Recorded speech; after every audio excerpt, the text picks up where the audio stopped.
Isso está chegando na nossa região, infelizmente, e é um crime muito difícil de provar porque a nossa legislação não ajuda. O A ou B não entra naquela comunidade. Ou para entrar tem que mover um contingente enorme de força policial. A única, pode olhar aí, a única profissão que promete entregar a vida. A pessoa, ela não tem a patrulha Maria da Penha, ela não tem a patrulha escolar, ela não tem a coleta de lixo, ela não tem os serviços de saúde nem educação adequados. Esse batalhão me trouxe uma grata satisfação da participação da população, da participação da sociedade. E eu vejo isso com muito bons olhos.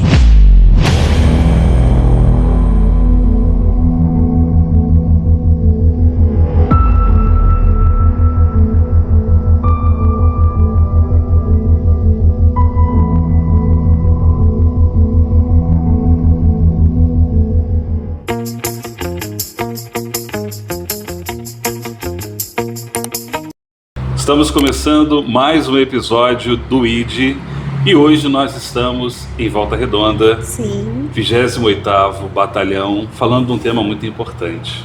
É isso, Segurança pública, algo tão importante para nós, né? E estamos aqui gravando dentro do 28º Batalhão, aqui em Volta Redonda, muito honrados, né? Sim. Por ser recebidos aqui. Ao coronel. E agradecendo, né, ao Coronel Sardenberg por nos receber. Seja muito bem-vindo ao ID. Obrigado a vocês pela essa oportunidade. Bom dia a todos, né, que nos assistem. Bom dia, boa tarde ou boa noite, né? Dependendo do horário que a pessoa assistir. É uma satisfação estar falando com você, Maicon, você, Laís, né? E aqui nos bastidores o Charles, né? E é uma satisfação estar podendo trazer um pouco de luz a esse tema tão relevante e tão emblemático que a nossa sociedade vivencia. Verdade. É uma satisfação recebê-los aqui no 28. Obrigado pelo carinho. Falarmos antes do 28º, vamos contar um pouco da história do Sardenberg, como foi esse contexto até chegar à frente do batalhão. Como é que foi essa história? Bom, eu sou nascido na Baixada Fluminense, né? Minha mãe, quando casou com meu pai, foram morar em Belfor Roxo, né? Meu pai saiu da favela da Maré, né, e veio morar em Belfor Roxo. Numa época diferente, numa época em que meu pai e meu avô mergulhavam na Baía de Guanabara e iam nadando da Maré até a Ilha do Governador. Hoje, quem passa ali fala assim, impossível. Sim. Aí eu diria para vocês que não, porque eles nadavam, né? E eram saudáveis, né? Hoje talvez ninguém consiga fazer isso. É verdade. Né? De Belfor Roxo, minha mãe percebeu a cidade, como eu vou colocar assim, se deteriorando, se mudaram, foram, quando eu tinha 5, 6 anos, para a zona norte do Rio de Janeiro, em Braz de Pina, né? Braz de Pina, Penha, Cordovil, que hoje também está uma situação extremamente conflagrada lá. E eu tive toda a minha infância ali na zona norte do Rio de Janeiro. Casei e fui morar na Tijuca, né? Na Tijuca. E, por razões da vida, né, vim parar aqui em Volta Redonda e já estou morando aqui há 14 anos. Faz em fevereiro agora 14 anos. Né?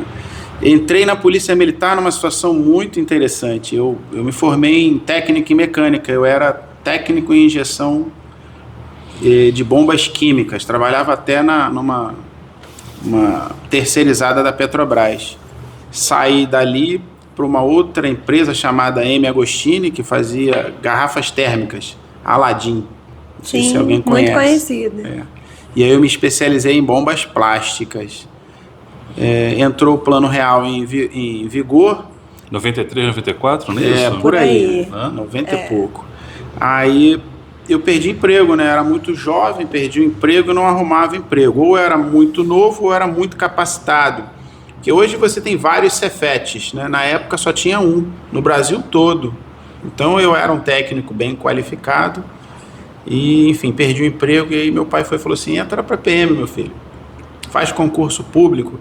Numa época que o Brasil tinha poucos empregos, né? Muito difícil de você se fixar nos empregos, né? Hoje as pessoas, os jovens às vezes não têm essa noção, né? Sim. E aí eu escolhi o serviço público e olha eu aí, 30 anos eu faço em março, só de polícia militar, né? Então, tô aí. Passei em diversas unidades, já passei na Baixada Fluminense, São João de Meriti, trabalhei em Duque de Caxias, Nova Iguaçu, trabalhei em São Gonçalo, trabalhei em Bangu, trabalhei em Campo Grande, sei lá, trabalhei já na área administrativa da PM e comandei, né? Fui subcomandante, perdão, só fazendo Sim? cronologia, né? Do batalhão de Três Rios, do batalhão de Resende, e aí, ficando aqui no CPA, fiquei na seção de análise criminal e o subchefe de planejamento do Sul Fluminense. Então a gente estudava os dados, né, criminológicos, né, do Sul Fluminense e também fazia todo o planejamento operacional, né, auxiliava o comandante do CPA nesse sentido. Depois assumi o comando do batalhão da Maré, depois que é o 22, depois o comando do batalhão de Botafogo, que é o segundo, aí pega 9 bairros da zona sul do Rio de Janeiro, e por fim, Deus me deu a oportunidade, o secretário me deu a oportunidade de comandar o batalhão onde eu moro, né? Então aqui estou há 1 ano e meio aproximadamente no 28º Batalhão. Resumidamente, essa é a história, né? E isso é muito interessante, né? Porque é a cidade onde você mora, onde reside sua família também, né? E você poder, de alguma forma, trabalhar em prol da segurança dessa cidade, da população aqui, eu penso que há um misto de emoções aí. Sem dúvida, porque você trabalhar no comando de uma unidade já é uma responsabilidade. Sim. E na cidade que você mora, mais ainda, né? Muito mais, porque existe uma entrega, um pertencimento totalmente diferenciado e uma cobrança bastante diferenciada também. Já tinha alguém da família que era policial militar? Meu pai foi policial civil, né? Faleceu já. E meu primo também faleceu. Meu primo faleceu de câncer tem alguns anos, também era policial militar. Tinha algum traço de interesse de se tornar antes? Ou foi algo realmente porque o pai falou? Foi porque o meu pai falou, eu ia ser engenheiro. Eu estava fazendo mecatrônica, olha só. Mecatrônica. Uma área bem diferente. Na década de 90, né? E de repente alguém falou assim: o serviço público é o melhor caminho, meu filho, vai. Aí eu vim. Teve algum conflito nesse pai, início? Né? O senhor entende assim, quando o senhor começou a carreira? Não. Até porque foi uma mudança bem radical. Não, Digo conflito de questão de conhecimento, de entendimento do dia a dia. Tem um impacto, né? Para quem já cursou uma academia militar, sabe o que eu vou falar. Aquele impacto, né, do civil, do apaisonado, né? Sim. Para você entrar numa rotina militarizada, assim, dá um impacto, dá vontade, o que eu estou fazendo aqui? Vou embora. Né? Mas eu me adaptei bem, tanto é que eu saí primeiro colocado da minha turma. Né? Olha só, que bacana. E realmente a carreira militar, ela tem algumas características muito únicas de outras carreiras, né? E ali tem um período de treinamento que vocês passam. O que você acha assim, que é mais marcante dentro desse treinamento para a Polícia Militar? Assim, marcante para quem entra é o tiro policial, é a abordagem. Sim. É aquilo que você vê, às vezes, o policial fazendo na rua, você passar a aprender como fazer. Sim. Aí isso foi completamente diferente para quem nunca tinha vivenciado isso, né? Porque meu pai, como policial civil, ele não trabalhava abordando pessoas na rua, né? Ele trabalhava em investigações. Sim. Né? Meu pai era especializado em investigação de homicídios, tinha vários prêmios, né, de elucidação de homicídio, então eu acompanhava muito essa rotina dessa investigação dele, mas o trabalho policial ostensivo, de abordar, isso, tiro policial, isso tudo foi... Novidade. Muita novidade, né? O militarismo em si foi fácil de administrar, Sim. né? Jovem, né? A gente Sim. administra tudo muito fácil. É verdade. A gente é bem adaptável, né? Isso aí. E a gente tem aqui o 28º Batalhão, que ele é conhecido como Batalhão do Aço. Acho que há uma analogia com a cidade, né? Cidade do Aço, mas tem um significado maior também, né? Batalhão de Aço, né? Algo forte, né? Eu acho que na ideia, quando alguém deu o nome mesmo, foi por conta da cidade do aço. E se vocês olharem, as colunas do batalhão também são todas de aço. Foram feitas, a estrutura do batalhão toda em aço, né? Então, eu acho que foi um trocadilho que alguém fez, pegou e ficou. Mas também pode ser associada ao policial, que precisa ter nervos de aço, né? Enquanto a maioria da população, a maioria do trabalhador busca uma rotina, a última coisa que você tem no serviço policial militar é a rotina. Não tem rotina. Não tem. Hoje eu estou dando uma entrevista, daqui a pouco eu posso estar atendendo uma ocorrência.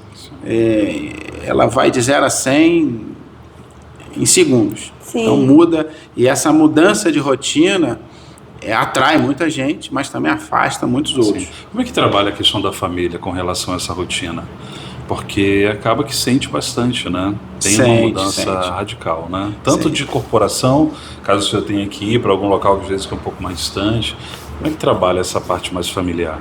Só na parceria mesmo. Tem que haver amor, tem que haver compreensão. Eu trabalhei no batalhão da Zona Sul, o 2º batalhão, eu gastava para ir e vir 5 horas. Então são 5 horas no trânsito, né? Então a gente 5 horas a menos com a família. Então tem que haver compreensão da esposa, do esposo. A gente tem muitas policiais femininas, tem até uma nos assistindo aqui, né? Então tem que ter muito amor, muita compreensão. Então de fato é um desafio. A gente tem aqui o serviço de psicologia da PM que atende muitos policiais que às vezes não tem o perfil, mas às vezes falta aquela sintonia com a família. Sim. Se a família não compreender que aqui há um sacerdócio, que há uma dedicação exclusiva, que se cobra da gente muito mais do que a gente pode entregar, se o policial não tiver na família, não tiver numa atividade esportiva, não tiver num hobby, um momento para compensar tudo isso, ele sofre psicologicamente, a família sofre psicologicamente. Não é à toa que tem muitos policiais doentes, né? Seja aí uma visão muito minha, né? Por falta de perfil, ou por falta de compensar isso, né? Num hobby, num esporte, numa outra atividade que equalize essa cobrança que a sociedade tem. E aí eu digo principalmente do policial militar, como a gente falava aqui nos bastidores, né? Porque a gente é muito cobrado em relação ao tema segurança pública, mais até do que deveríamos de fato. Sim, então, o fato dessa pressão, eu tenho conhecidos, né, amigos que são policiais, e eles realmente falam sobre essa pressão, né, e isso acaba às vezes levando para dentro de casa, né, porque tem essa cobrança muito forte, tem esse psicológico muito forte, né, de trabalhar e com exatidão, eu acredito que seja. Mas eu tenho visto também uma coisa positiva, que o senhor falou, vamos entrar nesse ponto, uma mudança, uma reforma que está acontecendo no 28º, inclusive do campo, que eu vi recentemente lá nas redes sociais. Isso acaba que é um auxílio para o policial, isso é muito bom, né? Isso o senhor tem visto, e tem várias mudanças acontecendo aqui dentro, não é isso? Sim, a gente tenta de todas as formas ofertar meios para que o policial possa descomprimir, né? A atividade física, os momentos de congraçamento, um churrasco, uma festa, um aniversário, na área de lazer, isso ajuda o policial nessa descompressão, de maneira que ele pode se abrir com uma pessoa, ele pode conversar, ele pode, de fato, jogar para fora aquilo que ele não conseguiu abstrair no seu dia a dia. A gente chama de abstrair porque você acompanha de pessoas criminosas, né, que você prende, a pessoas muito boas que você encontra na rua, que te elogiam, que te parabenizam, né? Então, de fato, trabalhar com esse extrato da sociedade, o policial tem que aprender a abstrair. Você imagina, você chega num local de crime, tem talvez uma pessoa morta. Não é uma coisa comum. Sim. Não deveria, né? Mas E pro policial... dentro desse trabalho que isso é comum, você também não pode normalizar isso em você, né? Não pode. Então, esse trabalho de abstração, ou seja, de entender que aquilo ali é uma ocorrência que não, você não é parte daquilo, você está fazendo o seu trabalho. Esse é uma coisa que tem que trabalhar a cabeça do policial, né? Tem um confronto armado, né? Todo mundo corre quando houve disparo de arma de fogo. O policial, pelo contrário, ele vai na direção. É o dever dele, é a obrigação dele. Então, você treinar o homem, a mulher para isso, você exigir do homem e da mulher que ela seja, digamos assim, esteja numa situação de normalidade na cabeça, você precisa dar esses meios. Então, por isso a gente trabalhou muito para reformar o campo, a gente está tentando reformar ali a área de lazer, e para isso a gente está buscando muitas parcerias aí, quem sabe a gente consegue entregar uma área de lazer novinha, para a gente poder fazer. São só aqui na sede 100 e poucos policiais trabalhando. Então, é sempre um aniversário, é sempre um motivo de comemoração, é um filho que nasce, enfim. E aí esse momento a gente permite, a gente incentiva para exatamente ele descomprimir. E, enfim, não levar nem para casa e nem para rua. Tá? Porque às vezes ele sai com problema para rua. Não levar nem para rua nem para casa. Para ficar no caminho isso aí. Nós falávamos aqui, antes da gente começar a gravar, a gente já estava num bate-papo, né? E a verdade é que o serviço militar ele é um serviço muito de prontidão. Você tem que estar o tempo todo atento, o tempo todo ligado, e isso é muito desgastante. E fora isso, ainda há uma pressão da população no geral que cobra da polícia a segurança pública. E eu gostaria que você trouxesse para cá uma fala que nós falamos antes sobre esse conjunto de ações que é a segurança pública. As pessoas cobram muito da polícia, mas não é um trabalho solitário, não é? Não. Vou aproveitar que a gente está numa cidade do aço, todo mundo vai conseguir visualizar bem. Você imagina uma engrenagem. Todo mundo consegue visualizar uma engrenagem, aqueles dentinhos? Sim. A PM, né, é só um dentinho. O eixo que gira a engrenagem para a direita ou para a esquerda é o eixo da sociedade. Então, o eixo da segurança vai virar para a direita se a sociedade quiser que vire para a direita. Vai virar para a esquerda se a sociedade quiser que vire para a esquerda. Eles entenderão, como diria, né? Uma brincadeira. O espectro político ele influencia na segurança pública. Só que a PM ela é um dente. Aí você posso citar outros dentes? Família, religião. Família falida, religião em chacota. Sim. Justiça, legislação, presídio. Caramba, PRF, posso falar de outras polícias também, todos eles compõem essa engrenagem chamada segurança pública. A PM é só um dentinho. Então, às vezes, as pessoas elas só conseguem identificar a polícia militar porque, eu brinco assim, você vai em qualquer lugar que você vai encontrar, sabe o quê? Um caminhão da Ambev, um caminhão da Coca-Cola. Verdade. E uma viatura da PM. Qualquer lugar que você for, você vai encontrar. Então, a PM tem uma capilaridade gigantesca. Ela é o maior efetivo do Estado. Acho que só perde para a saúde mesmo. Mas ela é enorme. E já foi maior. Está diminuindo por conta da falta de concursos públicos. Está se regularizando nesse ano, né? Começa a se regularizar esse ano. Espero que continue a sequência de concursos. Então, as pessoas, e hoje, desculpa alongar nesse assunto, mas hoje as pessoas não aprendem segurança na escola. Sim. Eu perguntei para o meu filho está estudando num colégio particular, com 11 anos. Perguntei para ele assim, se tem um policial ou um guarda municipal no sinal de trânsito, e ele está vermelho e o policial está mandando seguir, você obedece o sinal ou o policial? Ele falou, não sei. E às vezes parece uma coisa boba, óbvia, mas as pessoas não sabem. Elas não sabem qual é o papel da PM, elas não sabem qual é o papel da Polícia Civil, elas não sabem qual é o papel da Polícia Federal, elas não sabem o papel da Polícia Penal, eles não sabem o papel da PRF, não sabem o papel do Ministério Público, não sabem o papel do Judiciário, não sabem o papel do vereador, do deputado estadual, do deputado federal, não sabem. Não sabem. E aí ela vê o elemento fardado na rua, ela direciona ali, né? todo a sua angústia, a sua petição para o elemento fardado. E aí a gente tem que absorver e, digamos assim, direcionar adequadamente. Os conselhos comunitários que foram criados e recentemente estão se expandindo, eles ajudam muito as pessoas a entenderem o que é o papel de cada força. Mas, de fato, você vê um elo importantíssimo que é da segurança, que é a escola, ela não ensina o que é a segurança. Então as pessoas elas sabem assim, o que eu cobro do policial? E tem gente que me pede de tudo. Até para trocar a lâmpada, as pessoas acham que a gente é que direciona. Sim. Enfim, as pessoas precisam conhecer, mas não conhecem de fato.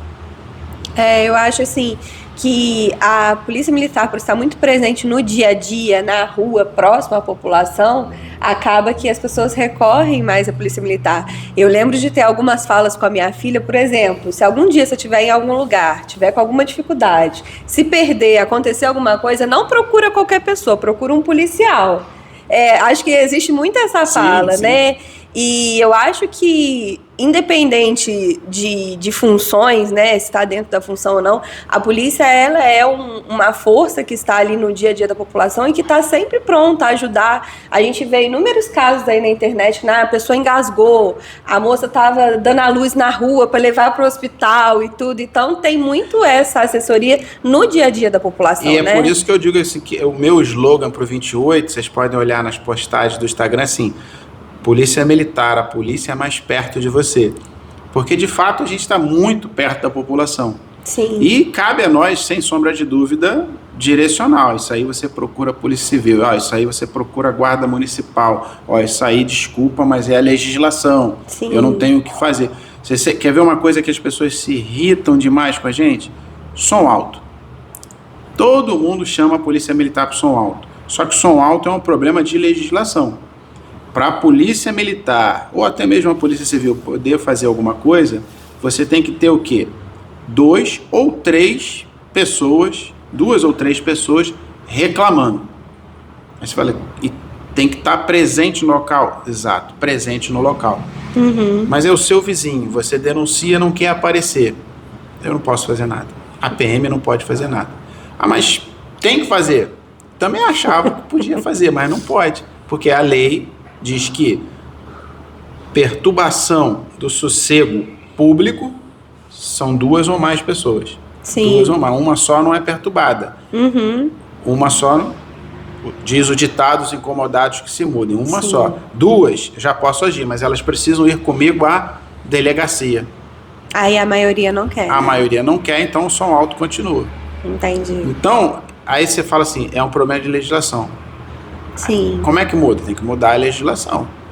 Agora, voltando um pouquinho no assunto, a gente foi lá na frente, deixa eu voltar um pouquinho. Essa questão da educação, por exemplo. Existe algum projeto hoje em andamento entre polícia militar e escolas? Ou algo assim, sendo projetado para o futuro? Tem alguma ação nesse sentido para fazer a união desses elos aí? A PM ela tem alguns projetos, né?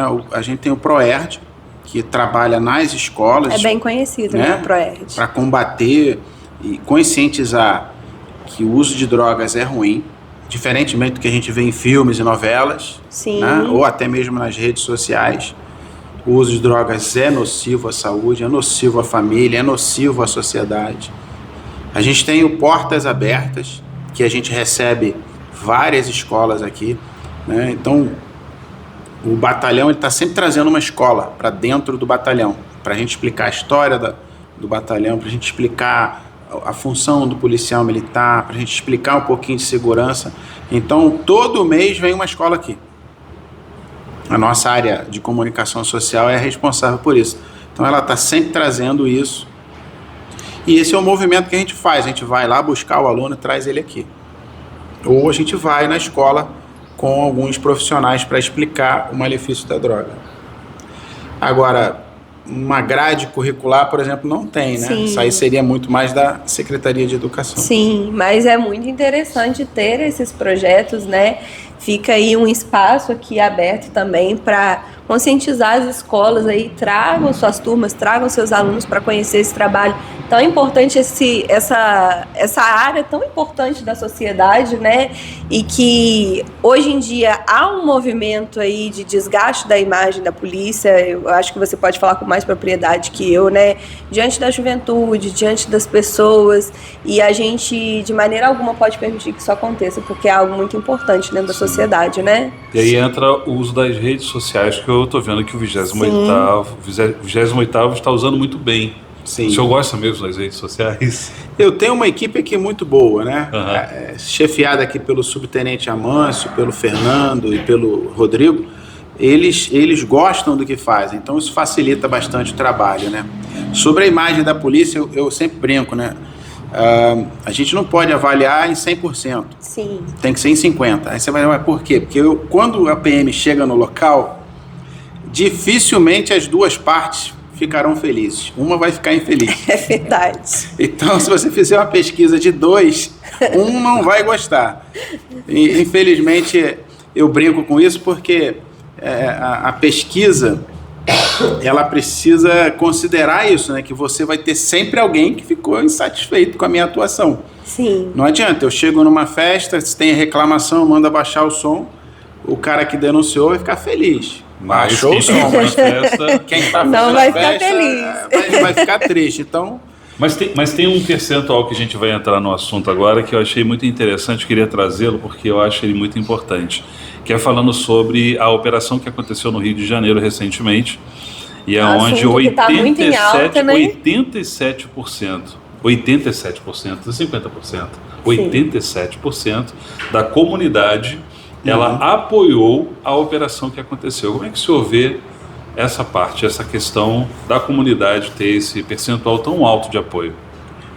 Eu vejo com muito bons olhos, eu vejo que, de fato, a gente está no caminho certo, o secretário, o governador tomaram a decisão correta, e eu vejo que é uma resposta que a Polícia Militar dá à sociedade depois de tanto tempo, né, com a DPF 635, a DPF das favelas, proibindo que a polícia ela ingressasse nessas comunidades e, consequentemente, que o poder público prestasse serviços nessas comunidades. Porque quando a gente pensa no território do crime, a gente pensa numa questão em que a pessoa ela não tem a Patrulha Maria da Penha, ela não tem a patrulha escolar, ela não tem a coleta de lixo, ela não tem os serviços de saúde nem educação adequados. Então, quando você vê a ação da polícia sendo bem recepcionada, eu vejo que a população está entendendo que o marginal tira dela a cidadania. Tira dela a cidadania. Então, eu vejo com muito bons olhos, eu vejo que essa ação é uma ação que vem para ficar. Já era comum. Sim. Já era comum.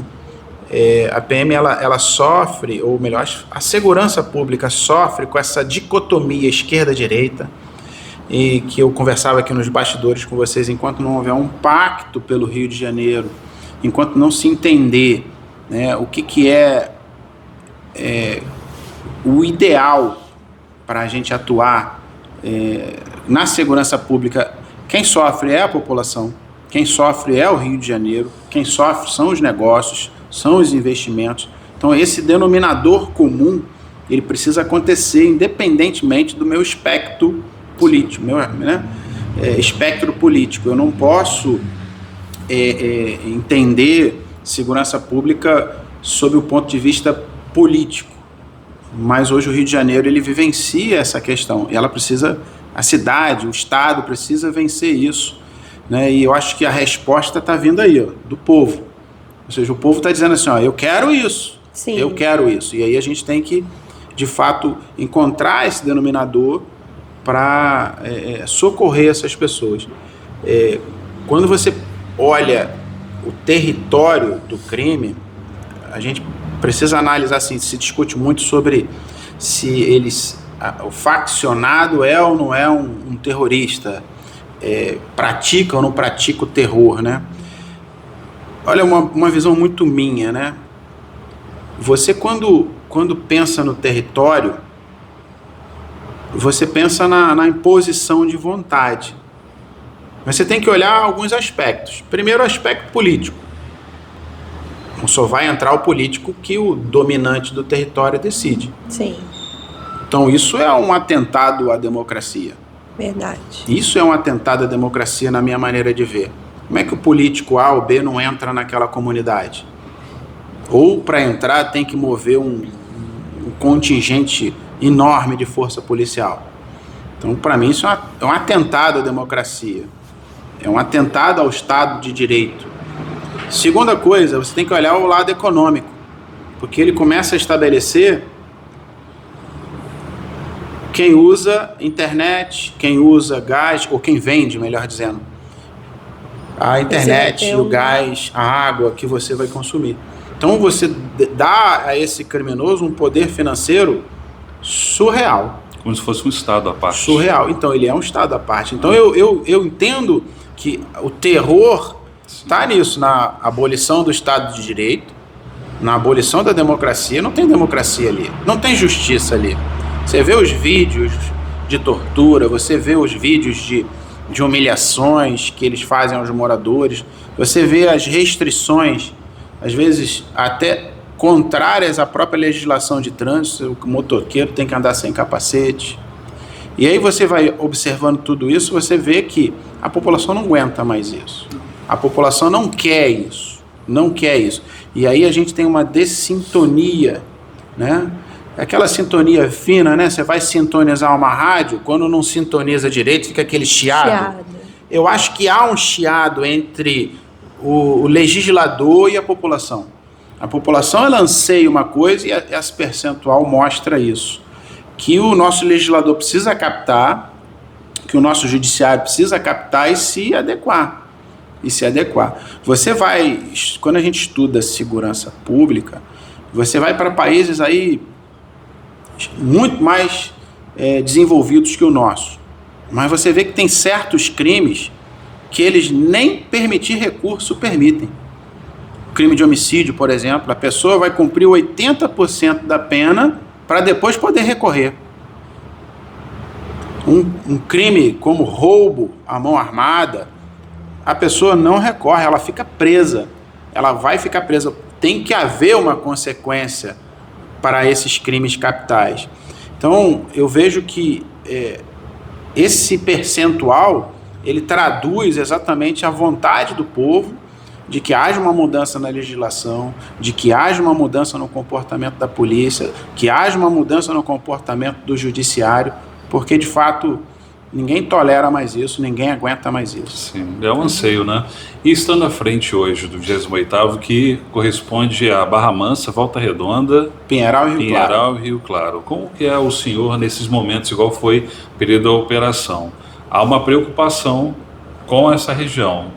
Eu ia tocar justamente questão? nesse assunto, né? Quando a gente tem uma ação mais ostensiva na capital, o interior, ele se preocupa que você aperta ali um monte de mensagem, e corre pra cá. Teve de mensagem. Não, houveram muitas notícias que estavam descendo a serra. Enfim, prenderam uma Kombi com 16 bandidos. Sim, teve. Foi muito e acaba gerando news, aí, né, um temor da população, né?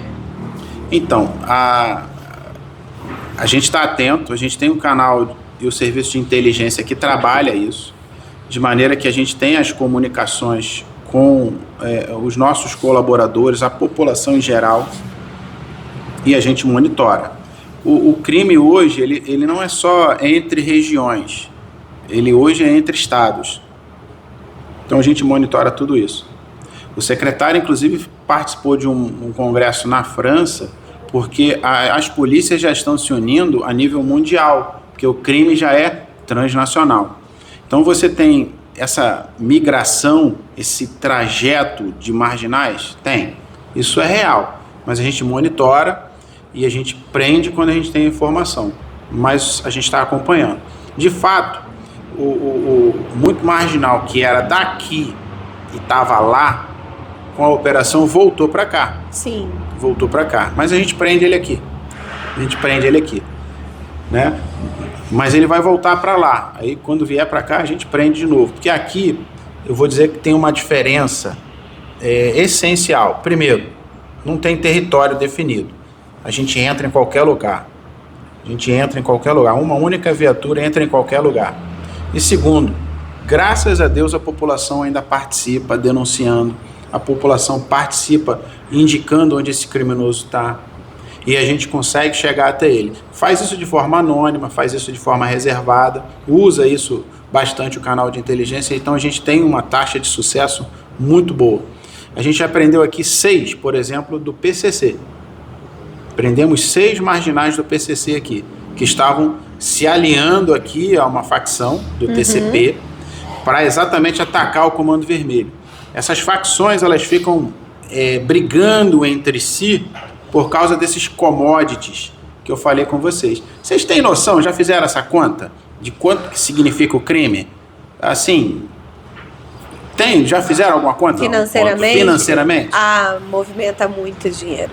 Mas com certeza. Vamos ajudar quem nos assiste a ter uma ideia? Eu assisti aquele programa do aeroporto, que tem apreensões de drogas ali e tudo, e uma apreensão de algo pequeno era... Hoje as pessoas falavam assim, que tem milhões em droga. Eu falava assim, meu Deus, mas era só um pacotinho, serviço, né? Prestado nesses locais. Eu digo assim... Tem tanta coisa que está envolvendo. Vamos fazer 2 contas. Eu vou fazer 2 contas com vocês. Uma de usuário e outra de... Na verdade, 2 de usuário. Usuário de internet e usuário de droga. Sim. Vamos fazer uma conta assim? Eu vou começar fazendo uma pergunta, vou inverter para vocês. Quantos usuários de entorpecente viciados vocês acham que tem aqui na nossa região? Nossa, eu não tenho noção. 1%? 2%? Eu chutaria aí 30%, 40%? 15%. 15%? Eu chutaria uns 30%. 30%? Eu chutaria. Aí vamos deixar aí para o pessoal que nos ouve, quantos por cento vocês acham que usa entorpecente? Eu vou fazer a conta com 10%. 10%. A área do 28 tem aproximadamente 500 mil habitantes. Tá? Então vamos botar aqui 10%, 50 mil pessoas. Tá? Eu espero que ninguém saiba o preço da droga, hein? Eu não sei. Nem quem nos assiste, ninguém sabe. Mas a droga ela vai de 10 até R$200, depende da quantidade, depende da pureza, etc, etc. Vamos botar uma droga mais baratinha, R$10. Então, 50 mil pessoas viciadas comprando R$10. 500 mil. Agora eu vou fazer uma pergunta. Quantas vezes você acha que ele acende um cigarrinho de maconha ou cheira um pininho de cocaína por dia? Não tem nem noção. Quanto ao uso também não. 2, 3 vezes? O cara é viciado, né? Eu já ouvi dizer assim, se tivesse 10, ele usava os 10. Mas vamos botar uma só? Sim. Então, o mês tem 30 dias, né? Vamos multiplicar isso aqui por 30. Nós temos na nossa região... 15 milhões. 15 milhões. Entendeu como é que o usuário, como que o tráfico precisa do território, precisa expandir seus negócios, porque ele é muito lucrativo? Você tinha noção? Eu estou falando de 4 cidades só. Sim. De 4 cidades só. Agora, vamos fazer a conta também da internet? Se ele determina que você usa a internet... Isso está chegando na nossa região, infelizmente, e é um crime muito difícil de provar, porque a nossa legislação não ajuda. Desses 500 mil aí, vamos botar que metade seja economicamente ativo. 250 mil pessoas, né? Quanto custa uma internet mais básica? 79 hoje. R$79 por mês, né? Essa é a da mais barata, né? Eu pago bem mais que isso. Só isso aí dá quase 20 milhões. Aí você tem internet, 20 milhões, o tráfico mais 15. Mais do que o tráfico, se a gente botar assim, dentro desse parâmetro, né? Mas tem realmente, tem crescido muito essa parte de serviço mesmo. Então, gente, o crime, ele não é só um fato social. Ele é um fato social econômico. Então a gente tem que entender isso até para combater ele. Então, quando eu digo que há uma sintonia entre o legislativo e a ponta da linha, é por quê? Porque o crime ele avança numa velocidade muito grande. Então, tá na hora do nosso legislador federal, porque nosso país, a lei que vale contra o crime é federal, não vale estadual, precisa ser federal, o Código Penal é federal, precisa legislar, precisa se aproximar mais da ponta da linha para entender isso. Então, de fato, a gente tem muito, mas muito dinheiro e é difícil combater esse dinheiro todo, né? Aí eu brinco assim, bom, então vamos combater esse crime, vamos. Você acha que com a Rádio Patrulha eu vou combater esse crime? Esse crime, gente, passa pelo sistema financeiro, esse crime passa pelas casas de câmbio, porque arma e droga se compram em dólar. Esse crime passa por um contador, porque para ter tanto dinheiro assim, tem empresas lavando, tem empresas de fachada. Então a gente tem assim, um universo inteiro para combater o crime, que a legislação precisa começar a enxergar, e eu vou ser sincero para vocês, não enxerga. Hoje a nossa legislação é muito fraca. E de fato é o que acontece. Aí você vê o criminoso que impõe o território preso numa semana, na outra semana solto. O criminoso que invade uma casa, ser preso 17 vezes pelo mesmo crime. Aí você não vê um gerente de banco preso, você não vê uma empresa de fachada desmantelada, você não vê um contador preso, você não vê, de fato, os verdadeiros atores desses crimes, raiz do problema ali, né? De fato, presos. Você não vê, porque a nossa legislação ela não permite, né? Na verdade, ela só vem enfraquecendo, né? Decisões dos tribunais superiores, hoje, 4 anos de cadeia, ninguém fica preso. Então, o furto que muito incomoda a gente, daquele morador de rua puxando fio, ele não fica preso, por quê? Porque o Tribunal Superior entendeu que 4 anos não cabe cadeia. Então, ele fica com a tornozeleira eletrônica. O nosso legislador entendeu que após 1/6 da pena, todo mundo progride. Então, você vê, por exemplo, um crime de homicídio com 30 anos de cadeia, em 5 ele está saindo. Em 5 anos o cara sai com a tornozeleira. E se ele trabalhar, se ele ler um livro, se ele tiver um bom comportamento, sai até em menos tempo. Então tem uma série de nuances da nossa legislação que precisam ser revistas, precisam ser aprimoradas. Acho que quando a gente é pai, mãe, né, a gente vê o seguinte: quando os filhos começam a pular um pouco fora da linha, a gente aperta, tira o celular, sim, tira o filme, dorme mais cedo. Quando eles obedecem, a gente afrouxa. Então, na verdade, acho que a sociedade está querendo que a gente arroche. E aí, para arrochar como polícia, a gente precisa da legislação. Eu vi até que foi citado muito a questão do Bukele. Muito foi falado nessas 2 semanas sobre essa questão, né? Porque o trabalho dele em El Salvador foi muito incisivo, né? Só acredita que um trabalho igual a esse no Brasil mudaria de fato, pelo menos esse impacto? Acho que aconteceria? Não. Nossa cultura é muito diferente. Diferente a realidade. Bastante diferente a realidade. Eu gosto mais da do Rudolph Giuliani, que é a teoria das janelas quebradas. Acho que a gente tem que começar a penar até os pequenos delitos, para que de fato consequências aconteçam. É o nosso filho que leva uma borrachinha para casa, um lápis para casa, a mãe já pega pela orelha, né, já leva na escola, devolve. Se não tiver consequência ali naquele pequeno ato, os maiores eles não... É algo que vai escalando, né? Você faz, não teve consequência, você avança um pouco mais e aí o criminoso, ele não chega, né, matando, ele vai furtando, depois ele passa por roubo, depois ele passa...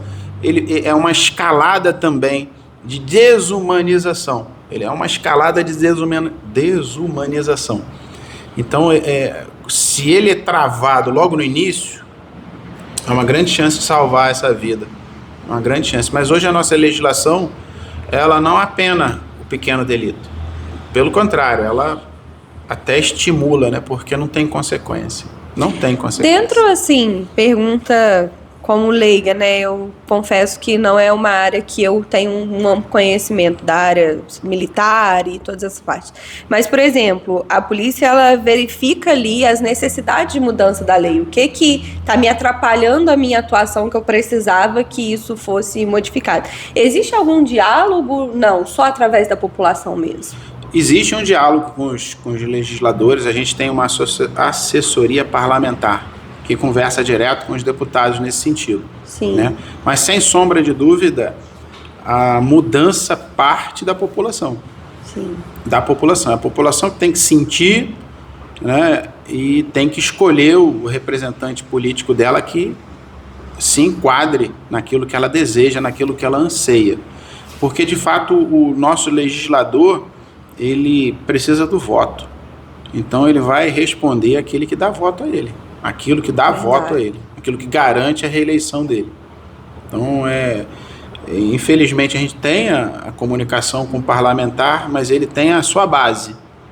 Ali, aquela base ali que vai dizer como é que ele vota, como é que ele se posiciona dentro do cenário político. Sim, sim. Por isso é muito importante esse programa de vocês para esclarecer a população, para esclarecer aqueles que nos assistem que, se você não se manifestar, o político ele vai seguir aquilo que ele entende que é o melhor para ele se reeleger. Agora, 2 perguntas para a gente estar encerrando, coronel.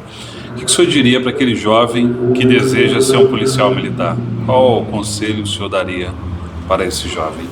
Que ela até brincou quando foi o filme Tropa de Elite. Ela falou que na sala dela todo mundo queria ser policial militar. Eu estudava numa sala com 40 meninos. Éramos 5 meninas e 40 meninas.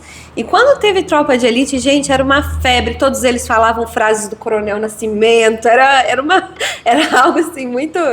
Olha, primeiro, o filme não representa a polícia, né? Ele é uma caricatura. Sim. Né? Então, é uma ficção, né, na verdade? Eu diria assim, é uma caricatura. É aquele desenho, sabe? Que alguém deu uma exagerada em alguns pontos. Sim.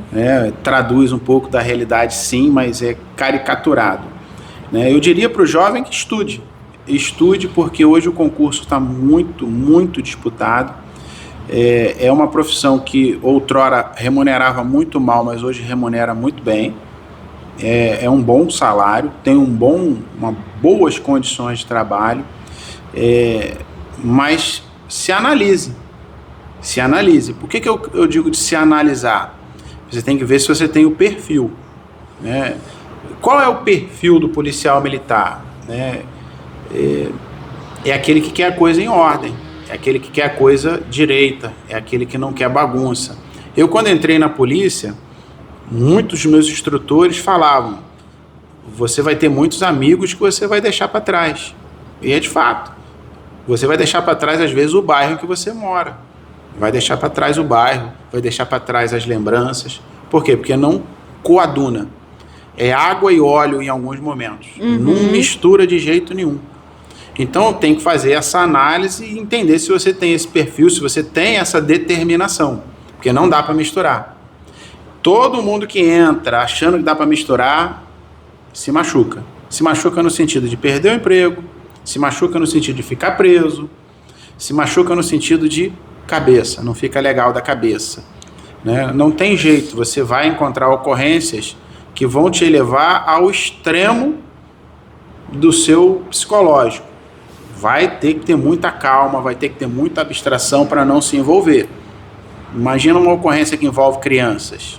É algo muito forte. Eu me lembro que eu cheguei naquela escola de Realengo. Vocês lembram do atentado da escola de Realengo? Eu estava lá. Nossa. Eu estava lá, socorrendo as crianças. E depois ajudando a identificar a casa do responsável pelo atentado. Né? Ele foi morto pela polícia militar, um policial que chegou do batalhão até rodoviário, né? Mas a gente descobriu, isolou a casa, descobrimos bastante coisas na casa dele que mostravam que ele era um lobo solitário, mas que ele fazia parte, que haviam outros planejando a mesma coisa, que a Polícia Civil deu o andamento devido. Mas você vê ali a criança baleada, né? Estou dramatizando forte. Aqui, né? É muito forte. Mas exatamente para a pessoa ela raciocinar isso, não, eu aguento, eu vou. É o dia a dia. É o meu dia a dia. Você vai ter talvez de prender um conhecido, talvez de dar uma multa num conhecido, né? Enfim, exige você convive bem com grande, isso? Se você né? conviver bem com isso, estude, se prepare, né? Fisicamente inclusive, e seja bem-vindo. A gente está precisando. Eu gosto da palavra que ele usou um pouco antes aqui, palavra sacerdócio, dentro da Polícia Militar, porque o policial militar, ele dá a vida dele pela população. É o que você falou, tá uma zona de tiro, todo mundo corre, você vai em direção. O que está em jogo? Sua própria vida. O nosso secretário, ele fala sempre, nós somos a única profissão, pode olhar aí, a única profissão que promete entregar a vida. É a polícia. Nenhuma outra promete entregar a vida em favor até de uma pessoa que a gente não conhece. Não conhece. É a única profissão, é essa. Então, se você está disposto, né? Mas vai acontecer? A gente trabalha, a gente treina para que não aconteça. Mas pode. Recentemente a gente perdeu um policial aqui. Né? A gente tinha um facínora em Barra Mansa, que era puxador de guerra. Né? Numa ocorrência para prender ele, esse nosso bravo policial foi ferido. Ferido e morreu. É o peso que essa farda tem, que pouca gente compreende. Mas para o candidato ele precisa saber. Ele precisa avaliar isso. Se ele quer ou se ele não quer. Né? De fato, é o peso. Mais do que estudar, mais do que se preparar fisicamente, é se preparar psicologicamente, mentalmente para isso. Agora, para encerrarmos, Coronel, o aprendizado profissional e pessoal à frente do batalhão, o que o senhor diria? O que foi mais assim, o que o senhor percebeu a importância desse um ano aqui à frente do batalhão? Esse batalhão me trouxe uma grata satisfação da participação da população, da participação da sociedade. E eu vejo isso com muito bons olhos. Então eu dou os parabéns a toda a sociedade de Rio Claro, Pinheiral, Barra Mansa e Volta Redonda, porque participam do empresário, que vem aqui, conversa, manda mensagem, da população, que também vem, conversa, à imprensa, né, aos canais de rede social, aos políticos, né, porque outras unidades que a gente passou, essa participação popular é muito pequena mesmo. Então eu fico feliz e entendo que esse é o caminho mesmo, é o caminho da população participar, porque segurança, o nosso Coronel Henrique, né, ele fala sempre, segurança é uma construção, né? O Coronel Henrique da Ordem Pública aqui de Volta Redonda. Construção é uma construção que se faz a várias mãos. E essa participação é muito boa, é muito importante. Ela é o que me marcou aqui nesse batalhão. Que bacana, parabenizar vocês também por ter esse canal aberto, né? Eu acho que a população, ela quando procura é porque ela tem confiança no trabalho da polícia, né? Tem uma relação de confiança ali e ela sente que ela tem abertura para vir, para falar, para participar. Então isso também é fruto do trabalho de vocês. Legal. Parabéns por isso. E o batalhão tá de portas abertas, né? Quem precisar, quem quiser, eu mantenho sempre a porta da minha sala aberta. Então, querendo vir, não precisa nem agendar. É bom agendar porque pode não me achar, mas que quando eu digo, a gente está em 4 cidades, às vezes a gente tem demandas em outras cidades, mas a gente está sempre pronto a receber qualquer pessoa que precisar e quiser vir. Obrigado, Coronel, por nos receber, por dedicar esse tempo, né, nos permitir essa conversa tão boa e tão agradável e tão importante, né? Eu que agradeço. Não foi difícil, né? Salientar que não foi difícil conseguir essa agenda e essa abertura aqui, né? E assim, nós estamos muito honrados por sermos recebidos aqui com tanta atenção, né? Sim.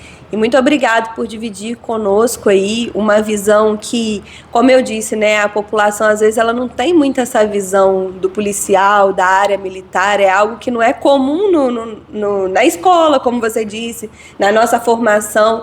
Então a gente poder ter esse espaço aqui para que a população conheça o trabalho da polícia, aquilo que a gente pode fazer, isso é algo muito importante. Muito obrigada, viu? Eu que agradeço a vocês e agradeço a oportunidade. Voltem quantas vezes quiserem. Obrigado. Muito obrigada. Obrigado a você, então, que está assistindo mais esse episódio. Não esqueça de deixar sua curtida, seu comentário, seu compartilhamento. Um grande abraço e até o próximo episódio. A gente se vê sempre aqui.